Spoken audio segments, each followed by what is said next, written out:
Welcome back. Now, just to take this point forward and try and see the impact of what has happened in Puducherry, largely on the Congress, and what impact it will have on the upcoming elections in the state of Tamil Nadu and Puducherry. I'm now being joined on the broadcast by Neha Joshi, spokesperson of the BJP.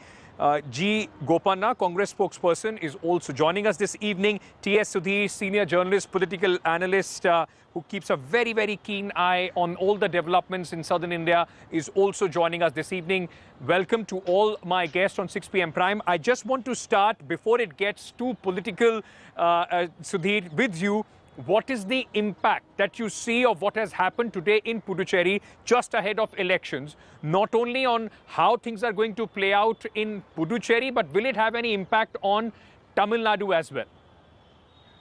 Well, the optics for the Congress don't look good. The fact that they have lost the only state they were ruling in South India, that doesn't augur well for it before the elections in Puducherry in about a couple of months from now. You heard the Chief Minister, the former Chief Minister V. Narayanaswamy. His target continuously was the BJP. Now, whether this is going to fetch rich electoral dividends when Puducherry goes to vote sometime in the month of May, that remains to be seen, given the fact that the BJP is not really a force to reckon with as far as Puducherry politics is concerned. But the larger point is what the Congress leadership should have done, because I know it for a fact that since the month of November 2020, the alarm bells were ringing as far as the Congress was concerned. The fact that there were disgruntled elements within the Puducherry Congress who wanted a change, that was happening. And when January 2 MLAs quit, did the Congress leadership do anything? Nothing. Last week, 2 more MLAs quit. Nothing really happened. Rahul Gandhi went there the next day. And today it's very embarrassing that 1 more Congress MLA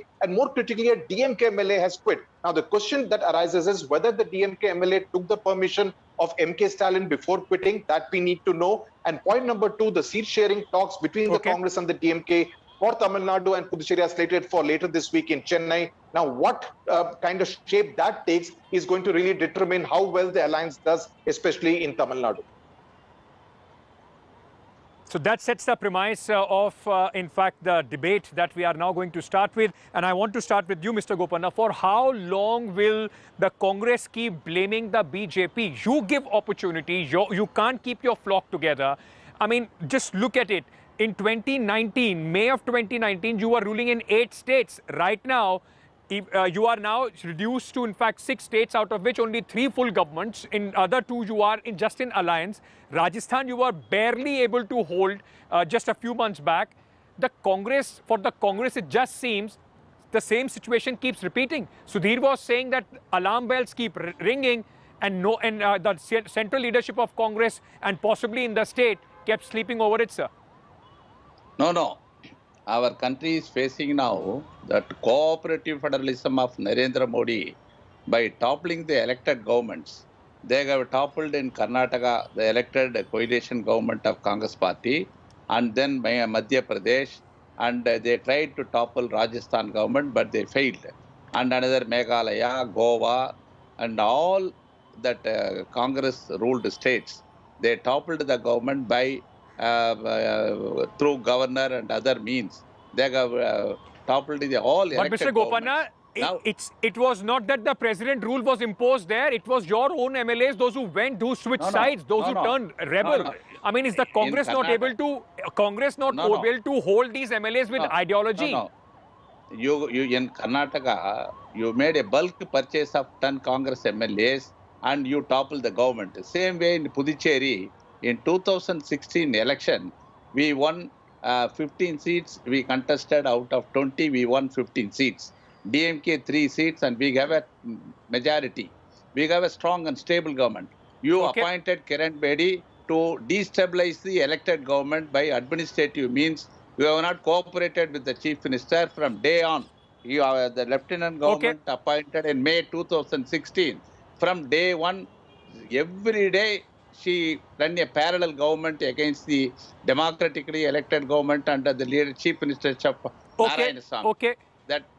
Neha Joshi, when Prime Minister Narendra Modi recently said in Hindi, in Bhojpuri, in fact, na khelab, na khele deb, khelve bigadab. Is that what is now we see being implemented in Puducherry? State after state, where the BJP is not able to form the government, by some means or the others, by breaking, by buying, allegedly, the BJP makes sure that the government in that state is destabilized. That's the charge. Thank you, Ankit. First of all, Ankit, a historic day today, 3 CMs and 2 barely surviving alliances. That's what's left of the Congress party's footprint today in the country.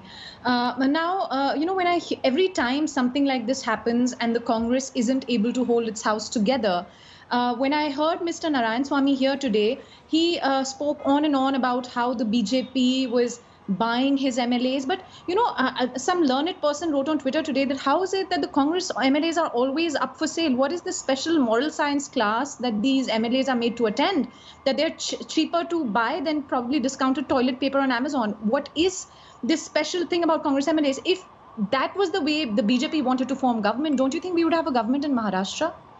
The point is that the Congress is dying a slow death. Well, you tried in Maharashtra, you failed, ma'am. That is not something that you can gloat about. No, because see, in a democracy, Ankit, and when a political party contests an election, it is its moral duty to try and form a government, and it will do everything it can. But to allege that we are buying MLAs, and these MLAs, basically when you're saying we're buying MLAs, you're saying your MLAs are always up for sale and by the dozen, no less. So I think what the Congress party needs is introspection. You're blaming Lieutenant Governor. Just hang on for 10 seconds. I need to make this point that a lot of people have been saying that Dr. Kiran Bedi was disrupting governance there. If you talk to the citizens of Puducherry, in fact, she's being credited with streamlining the administration, bringing in more transparency, while Narayanswamy is known to be a very corrupt man. So I think this is one's word against the other. Was this the reward that the BJP gave her by removing her as the LG, ma'am? The reward for her work was to remove her as the LG of Puducherry just before this drama was being played out? Well, it's not cause and effect. I'm not going to say one thing led to this. So I'm sorry, I'm not going to comment on that.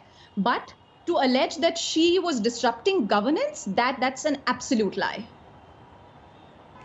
Okay, Mr. Gopanna, as Neha was also saying, and the question that I asked Mr. Narayanswamy as well, is there no ideology as far as the Congress people are concerned? Why is it that people are in the Congress party? It doesn't seem that they're influenced by any ideology, or is it just the lack of leadership? The BJP today is mocking Rahul Gandhi.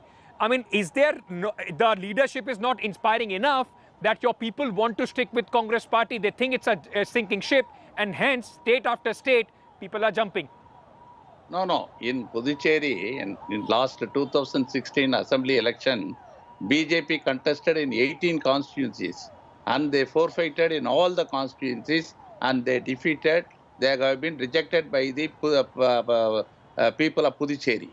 They have no political base in Puducherry. They want to destabilize the government through using the lieutenant governor. She has to function on the aid and advice of the chief minister and the council of ministers. But she is running a parallel government with the support of and advice of BJP leaders from Delhi, that Amit Shah frequently interfering in the administration of the Puducherry government, and the Narayanswamy government, with all hurdles put by Kiran Bedi, the government is very functioning in all fronts. They have brought many welfare measures. They have implemented that NEET amendment, and everything they have done. But but you still didn't answer the question that I asked you, sir, that it's your people, those who leave. In the end, it is your people, those who leave. Either they don't find the leadership inspiring, or possibly there is no ideology left in the Congress party that binds them together. But Neha Joshi, how will a CM work? I mean, how is a chief minister supposed to work if you tie your hands, if you tie their hand by using the lieutenant governor, constant needling by Kiran Bedi? We saw that constant fighting there as well. How will a chief minister work, and what will he go and show his people if there is a constant bickering going on? And we've seen that not only in Puducherry, but in other states as well, in Delhi, in other places as well, where there is an opposition party which is ruling. But Ankit, you're seeing that because Mr. Narayan Swamy wanted to make you see that. Mr. Danavelu, who's a Congress MLA, on 14th of January 2020, he went to the Lieutenant Governor and said that Mr. Narayan Swamy and his son are indulging in rampant corruption, especially in land deals. He's not a BJP MLA or a BJP supporting These MLA. are all He's a baseless Congress allegations. MLA. There is no Mr. proof. Narayan Swamy is saying that he could not hear that lady. He could not hear that lady clearly when she told Rahul Gandhi in so many words that no help was given to the resident, and when the cyclone struck. And he's lying, saying so he couldn't hear that. He couldn't even hear the normal public crying out loud and saying, "Stop with the rampant corruption."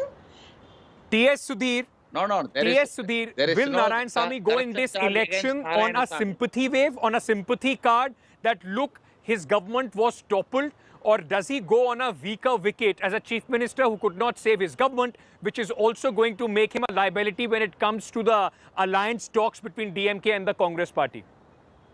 Two quick points here, Ankit. Even in 2016, Narayan Swamy was not the popular choice of the legislators. He had not contested the elections, and the Puducherry Congress was not really comfortable with someone from New Delhi paratrooping into Puducherry and becoming the chief minister without having contested the assembly elections.